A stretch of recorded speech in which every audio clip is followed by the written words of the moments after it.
Le jour où tu as mesuré l'activité reverse transcriptase qui montrait qu'il y avait un rétrovirus, tu te disais que tu mettais le doigt sur quelque chose de très important ou finalement c'était un signal? Non, ce jour-là, la première activité, c'était juste un signal.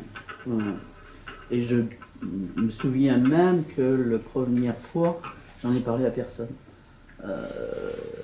Parce que je me suis dit, bon, ça veut peut-être rien dire, il faut attendre le prélèvement suivant et voir si ça continue à augmenter ou pas. Et le prélèvement suivant, par contre, ça continue à augmenter. Alors là, par contre, j'en ai parlé. Mais sans aucune excitation plus que ça, parce que bon, ça marchait dans les conditions du virus HTLV. On explique peut-être que c'est un autre rétrovirus pour tout le monde. Le seul rétrovirus humain connu à l'époque. On n'avait pas encore l'assurance que ça pouvait se confirmer. Donc il n'y avait pas d'excitation. Je crois que l'excitation, à mon avis, elle est venue un peu plus tard, nettement plus tard, enfin, quelques semaines plus tard, quand après que la culture soit morte, parce que le virus tuait les cellules, et qu'on a eu un moment de panique en se disant on a peut-être quelque chose mais on est en train de le perdre. Et que bon, on a couru, parce qu'à l'époque il y avait encore une banque de sang à Pasteur, un centre de transfusion sanguine, donc on a couru pour aller chercher du sang d'un donneur, mettre dans les cultures et voir que ça redémarrait pareil avec le même phénomène, mais là on était tranquille parce qu'on s'est dit on sait comment faire pour essayer de garder ce virus. Et réellement, je crois que c'est quand on a commencé à comparer justement avec HTLV, ce virus humain, quand l'équipe américaine nous a envoyé des réactifs et qu'on a vu que ça réagissait pas avec notre virus. Donc il était nouveau. Et que par contre, le sérum du patient réagissait bien avec notre virus, le sérum d'un autre patient réagissait bien avec notre virus. Là, bon, on s'est dit, ça y est, quoi, il y a réellement un virus nouveau a priori, puisque c'est pas le seul virus de la même famille qu'on connaît aujourd'hui. Et là, je me souviens avoir téléphoné à un ami américain chez qui j'avais fait mon postdoc.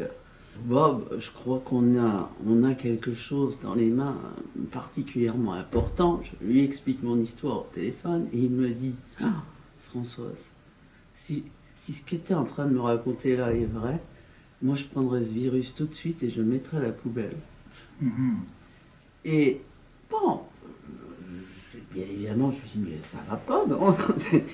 Il n'y en est pas question, il y a quand même des malades derrière. Machin. Il me dit, mais bien sûr, je plaisante, mais tu comprendras dans quelques temps pourquoi. Pour le risque? Non. Non. Pour le risque, pour l'ampleur médiatique, politique que cette affaire allait prendre. Et il avait bien vu finalement. Mais ça, moi j'y pensais absolument pas du tout. C'est plus tard qu'il m'a raconté pourquoi il avait dit ça. Mais c'était c'était un grand moment. Et je me souviens, le soir où on a eu ces résultats,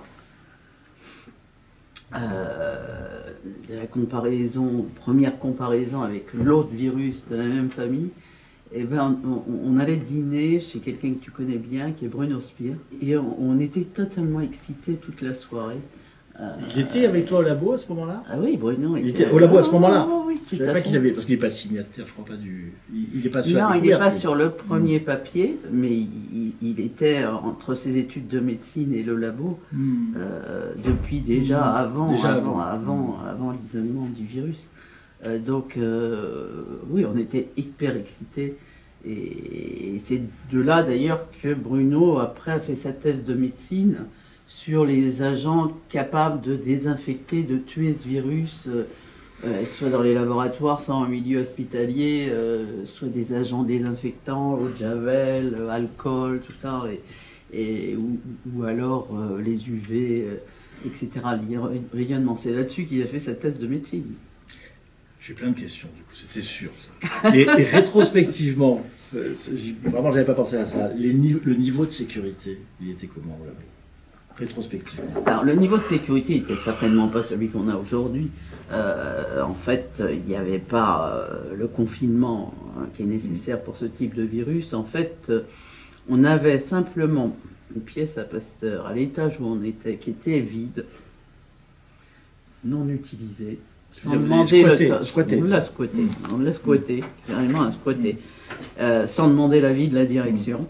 On a déménagé une hotte pour travailler les échantillons infectés sous cette hotte. On a amené le matériel nécessaire, microscope, centrifugeuse, etc., pour tout confiner dans une même pièce.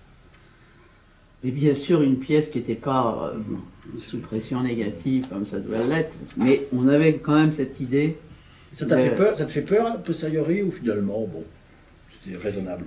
Non, je pense qu'on avait pris des conditions quand même où on essayait de se protéger au maximum nous-mêmes. On avait d'emblée interdit les objets coupants dans cette pièce.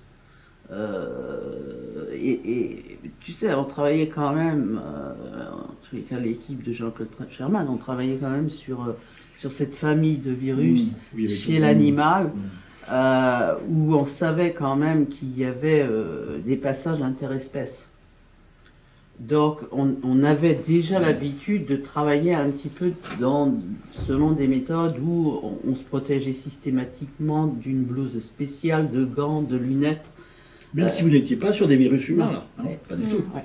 Donc, finalement, on a utilisé nos conditions habituelles, quelque part, simplement dans un système d'isolement total d'une pièce, dans un couloir isolé où il n'y avait personne qui passait. Que nous. Moi, Pierre-Marie, je voulais te demander, qu'est-ce qui t'a amené à travailler dans le domaine de l'infectiologie? Alors, moi, il y a très longtemps que je voulais faire l'infectiologie pour faire de la médecine tropicale. Moi, j'ai voulu être médecin, je crois que j'ai toujours voulu être médecin. Vers 5-6 ans, il n'y a pas de médecin dans ma famille, et j'ai toujours dit que je veux être médecin. Probablement parce qu'il y avait une image, il n'y avait pas de médecin, il y avait une image assez belle du médecin. Et gamin, c'était quelque chose de l'ordre de Dr Schweitzer, quoi. N'ayons pas peur des mots, c'est-à-dire aller soigner les Africains qui souffrent. Et j'ai hésité avant l'internat. Je sais très bien pour quelle spécialité j'ai hésité, c'est terrible. La chirurgie m'intéressait. J'aime le bloc, mais j'aime pas les chirurgiens. C'est affreux de dire ça, parce que les chirurgiens formidables, c'est la caricature. J'aime le bloc, j'aime l'ambiance du bloc, et j'aime les gestes, mais je suis pas très doué. Donc ça m'a un peu... Et puis j'aimais la psychiatrie. Et ce que j'ai beaucoup lu, c'est la psychiatrie. En fait, pendant mes études de médecine, je lisais beaucoup la psychiatrie. Et alors là, mon problème, c'est que je ne savais pas si j'étais plutôt du côté des psychanalystes ou du côté de la chimie. Et j'ai fait mon parcours chez Villelochet, qui est un grand monsieur de la psychanalyse, qui lui avait fait une belle synthèse des deux. Et après, ça a été vraiment médecine tropicale. Et le sida m'est arrivé, premier stage d'interne, à Claude Bernard. Je ne suis pas tout à fait de la génération initiale, je ne suis pas de la génération de Louis, puisque je suis allé un peu après, c'est-à-dire 82. Ouais. 81, 82, j'ai dû être en stage. Pour faire bref, on avait une petite note de mon chef de service que j'aimais beaucoup, qui a dit, écoutez, le sida c'est important. C'était qui ton chef de service? Jean-Pierre Coulot. C'était Coulot. Et qui nous a fait une petite note au chef de clinique, ça c'était 85, pardon, quand je suis revenu comme chef de clinique en 85. Et à ce moment-là, il a dit, chers amis, je voudrais que pour l'équilibre des soignants, vous veillez à ce qu'il n'y ait pas plus de 50% de patients atteints de sida dans votre salle. Ils étaient tous en train de mourir. Voilà l'histoire. Et puis finalement, c'était ma motivation. Et tu as été avec Coulot en Afrique? Ah oui, oui, un peu. À partir de quand? Et puis après, j'ai pris plutôt le relais parce que lui, il n'y est pas allé beaucoup pour le sida. Moi, je me suis retrouvé ici avec Coulot. La première fois que j'ai mis les pieds au Burundi. Non. Burundi. Voilà, c'était avec Coulot. Voilà, je montais un projet de recherche avec John Murray, le pneumologue de San Francisco, à Burundi. On a décrit les causes des pneumopathies chez les patients burundais à Bujumbura. Et j'ai commencé par médecin du monde, puis la recherche. D'accord. Donc tu as fait du médecin du monde J'ai fait un peu de médecin du monde pendant quelques années. Pas beaucoup parce que j'arrivais pas à concilier, les charges cliniques étaient énormes. Vraiment, c'était très accaparant à l'époque avant les années 90, c'était terrible. Puis j'ai fait mon cursus recherche et donc j'étais sympathisant, j'ai fait quelques missions de formation, mais pas de grands projets. Mes grands projets c'était plutôt sur la recherche. Si tu n'avais pas été chercheuse en biologie, juste comme ça tu aurais fait quoi? Moi je voulais faire médecine au départ. Ah c'était médecine. C'est drôle, Je voulais faire médecine au départ, j'étais très attirée pour devenir médecin, et puis en fait pour des raisons idiotes d'ailleurs, toi je viens d'une famille où il n'y avait pas du tout de médecin, une famille plutôt modeste, et j'avais naïvement l'idée que les études de médecine étaient beaucoup plus longues et beaucoup plus coûteuses. Il faut du temps et de l'argent. Voilà. Et donc, c'est pour ça que j'ai choisi de faire des sciences. D'accord, très bien. Mais après, bon, je me suis aperçu qu'en fait, le temps d'une thèse de sciences, c'est pratiquement pareil que les études de médecine.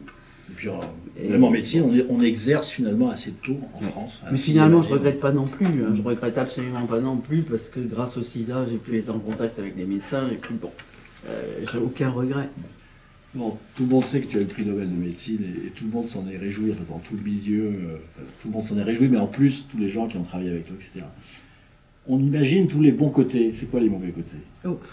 Les mauvais côtés sont nombreux. C'est d'abord d'être sollicité tous les jours, plusieurs fois par jour. Pas à Malakoff, comme tous les jours. Pas à Malakoff tous les jours. Beaucoup plus loin aussi, et d'être amené à refuser, pas à Malakoff, à refuser quand même 99% des demandes qui me sont formulées. Refuser, c'est pas difficile à faire, sauf quand parfois tu connais bien les gens. Donc j'ai deux problèmes pour les refus. C'est une part quand c'est des gens que je considère comme étant assez proches et parfois des amis. Et deuxième difficulté pour moi, c'est quand c'est des demandes qui deviennent de pays à ressources limitées. Ça, c'est mes deux gros soucis pour les refus. Et puis il y a tout le reste. Il y a les médias, il y a les politiques. Alors là, c'est pas ma tasse de thé, tu le sais très bien. Mais pourtant, il faut le faire, parce que, bon, je me suis dit aussi, quand j'ai reçu ce prix et que ça a été annoncé, que c'était peut-être l'occasion d'essayer d'être un peu la voix des autres et d'avoir des entrées qu'il est plus difficile pour d'autres d'avoir. Et donc, je me suis promis d'essayer de le faire. Et ça, c'est vrai que ça me pèse, mais bon, j'essaye de le faire quand même. Je sais que tu t'es pas mal investi au Sénégal. Comment ça a commencé au Sénégal pour toi? Le Sénégal, ça a vraiment commencé sur la problématique, en tout cas pour moi qui suis clinicien, qui ai vécu en tant que prescripteur, même pas comme prescripteur, en tant que médecin qui s'occupe des patients qui mouraient. Évidemment, avec ma fibre tropicaliste, c'était pas imaginable qu'on ne fasse pas quelque chose pour les pays du Sud. À l'époque, tu te souviens que quand les trithérapies fonctionnaient, c'est à partir de 96, c'était de l'ordre de... Oh là là, avec les euros, on s'y perd, mais de l'ordre de 10 000 euros par an, un traitement. Et donc, c'était inaccessible. Et ça a été une motivation énorme. Avant, je n'étais pas tellement dans la recherche, sauf sur certaines complications, comme les manifestations pulmonaires, parce que j'avais un tropisme pour les maladies pulmonaires des immunodéprimés. Et puis quand même, il y avait des choses à faire chez les patients. Mais le jour où les médicaments étaient au nord, les médicaments fonctionnaient, je parle bien de l'affaire des trithérapies après 96, le Sénégal a été le premier pays. La fameuse initiative sénégalaise. Et ça m'a beaucoup motivé. C'est vrai, bon, j'espère que c'est pas désagréable, parce qu'il y avait un côté altruiste dans l'histoire. Il y avait de la recherche, il fallait montrer que ça marchait, que c'était faisable, et c'est ce qu'on a fait. L'année 90-99, grâce avec l'engagement de gens comme Sénégalais comme Ibrahim Ndoye, qui ont été prêts, le gouvernement sénégalais a été prêt à mettre de l'argent pour peu de patients pour pouvoir montrer que ça marche. Et c'est là que ça a démarré. C'est ça qui m'a beaucoup motivé. Je n'étais pas très présent avant. J'étais j'étais présent pour de la formation, mais dans le côté recherche, c'est à ce moment-là que ça a démarré. Vraiment. Et tu as connu Ibra J'ai connu Ibra à ce moment-là. Ibra venait donc des IST, d'abord avant, puisqu'il était... oui, moi je connais Ibra d'avant, presque avant le VIH, enfin, du moment du début du VIH. Du début du VIH, puisqu'on avait fait le cours en République centrafricaine. Il y a eu d'abord cette fameuse réunion dont tu as entendu parler, OMS à Bangui, en 1985, la fameuse définition SIDA à Bangui. Et puis, bon, on a été tous, Jonathan Mann, enfin bon, a constaté la catastrophe sur place, directement en Centrafrique, et on a été tous à commencer à travailler, en tous les cas, avec l'Afrique. Et on a organisé un cours pour l'Afrique francophone en 87, en République centrafricaine, à Bangui. Et donc, parmi les élèves de l'époque, il y avait Imran Ndoye et Souleymane Mboup. Parmi les élèves Parmi mes élèves, qui faisaient binôme ensemble. Et c'est comme ça que je les ai rencontrés tous les deux. Ce sont maintenant deux grands leaders. Et qui sont devenus des grands noms et des grands leaders en Afrique. Ça fait plaisir, en tous les cas, de voir l'évolution, justement, de personnalités africaines qu'on a connues quand ils étaient à leur tout début.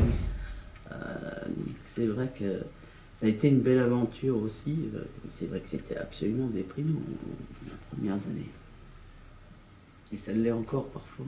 La question que je vais te posais, Françoise, c'est la question la plus classique que n'importe quel journaliste, que tout journaliste a envie de poser quand il te rencontre.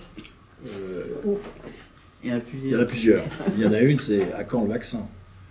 Je vais en parler tout à l'heure, quand le vaccin, bien sûr, mais à quand? C'est une question à laquelle je ne réponds jamais, par définition. Parce que un chercheur, j'estime qu'il n'est pas devin, il ne regarde pas dans une boule de cristal, donc on n'en sait rien. Franchement, on n'en sait rien. La seule chose que l'on sait, et j'en parlerai tout à l'heure, c'est ces dernières années, je dirais depuis 2009, depuis ces fameux essais vaccins thaïlandais, qui n'étaient pas une réussite, avec 30% à peu près de protection, mais on a beaucoup appris à partir de ce candidat vaccin. D'une part, la stratégie d'avoir 2 candidats vaccins à distance, en injection. D'autre part, on a commencé à apprendre pourquoi certains étaient protégés, d'autres n'étaient pas. En parallèle, il y a eu tout le développement sur des anticorps hyper puissants capables de protéger. Et enfin, je dirais surtout, pour moi, ce qui est important, c'est enfin, ça a été long à se mettre en place, il y a une stratégie qui associe et intègre réellement recherche fondamentale et recherche clinique. Il était temps de le faire. J'avais l'impression que la recherche clinique, des fois, était allée avant la recherche fondamentale. Oui, c'est exactement ça. C'est exactement ça. C'est pour ça que... je croyais que tu regrettais qu'il n'y ait pas de recherche clinique. En fait, on est allé... Non. Il y a eu plein d'essais. Il y a eu plus de 200 essais. Trop, on peut dire, presque. Non, bien trop. Plein d'essais de phase 1, 2, très peu d'essais d'efficacité, finalement, au bout du compte. Mais sans recherche, sans question. C'était des essais faits de façon totalement empirique. Y compris parfois plus politique, presque. Et parfois pour des raisons politiques, tout à fait, tu as entièrement raison. Et donc, c'est vrai que pour moi, cette démarche était irrationnelle, totalement irrationnelle. Tandis que maintenant, depuis d'une part cet essai thaïlandais, d'autre part après les échecs qui sont venus, avec le fameux autre essai STEP aux États-Unis, enfin, les gens se sont assis autour de la table et ont commencé à dire, bon, il faut peut-être qu'on revoie notre façon de fonctionner. Et c'est de là qu'il y a eu justement la recherche fondamentale qui... Moléculaire ou pas, qui s'associe, et immunologie fondamentale, qui s'associe justement aux essais cliniques, alors qu'autrefois c'était essais cliniques, voilà. Alors, je vais encore te pousser dans les retranchements. C'est un peu technique peut-être pour tout le monde, mais Donc cette nouvelle voie que tu as évoquée, qui est finalement une voie assez différente de ce qu'on avait cherché pendant 10 ans, une voie qui va passer par les anticorps neutralisants. Non, c'est la voie qu'on cherchait tous, sauf que... On a cherché, qu'on a abandonné. Non, non, c'est récurrent. Bon, alors, mais là, les nouveaux anticorps neutralisants... Par contre, ce qui est nouveau, c'est de la façon dont ces anticorps ont été construits, en quelque sorte. Et là c'est un vrai espoir. Mais pour moi, c'est pas seulement les anticorps. Si tu me demandes aujourd'hui, est-ce que les anticorps à large spectre de neutralisation sont la solution pour le vaccin, je te dirais non. Ça ne marchera pas tout seul. Ça ne marchera pas tout seul. Ça ne marchera pas tout seul, et il y a de plus en plus de données justement qui montrent qu'il y a des anticorps non neutralisants qui jouent un rôle dans la protection. Et que ça passe probablement entre autres par une catégorie de cellules tueuses de notre immunité naturelle qui jouent un rôle très certainement aussi dans la protection. Donc on remet en cause, et c'est ça que j'aime bien finalement aujourd'hui, un petit peu les dogmes de la vaccinologie. Un vaccin provoque des anticorps qui neutralisent et ça protège. C'était des idées un peu simplistes. C'est pas pour autant que je dis qu'ils sont pas importants, mais c'était des idées un peu simplistes. Et moi, ce que j'aime aussi, c'est de voir des chercheurs qui maintenant reprennent leurs recherches sur des vaccins qui marchent. Pour comprendre pourquoi ils marchent. Bon, exactement, comme le vaccin fièvre jaune par exemple. Exactement. Et ils sont en train de regarder comment il marche, comment on arrive à une protection avec ce type de vaccin. Et ça, je pense que c'est des approches tout à fait intelligentes et qu'on aurait dû commencer plus tôt. Alors je vais répondre à une question que tu ne m'as pas posée, qui est un peu en miroir dans une autre position de clinicien, parce que c'est une question qu'on nous pose bien sûr très souvent. À quand le vaccin? À quand l'arrêt du traitement et à quand le vaccin? Et à quand la guérison, c'est ça? Oui, c'est ça. L'arrêt du traitement pour la guérison et le vaccin pour protéger... Je trouve que les deux sont indissociables, d'ailleurs. Voilà, les deux vont se rejoindre. Eh bien, moi, ma réponse est... je ne sais pas si elle est proche de la tienne. Elle est assez carrée. Elle est... on l'espère, mais ne comptez pas dessus. La prévention, elle est nécessairement multifocale, mais combinée. Tout le monde est d'accord avec ça. Et que dès l'instant où on dira, et pourtant je suis un fervent défenseur de la vaccination en général, enfin, en tout cas je le suis, dès l'instant où on dira que le vaccin est même possible, sans être plus précis, ça entraîne nécessairement un relâchement dans la prévention. Ah oui, non, ça serait une erreur. De façon pragmatique, pas scientifique. Maintenant, moi je ne sais pas. Je ne sais pas si un vaccin est possible ou pas. Moi je ne sais pas répondre à la question. Ce que je sais, c'est sûr, c'est qu'aujourd'hui il y a toute une combinaison d'outils de prévention qui ont montré leur efficacité et que ceux-là, il faut les utiliser.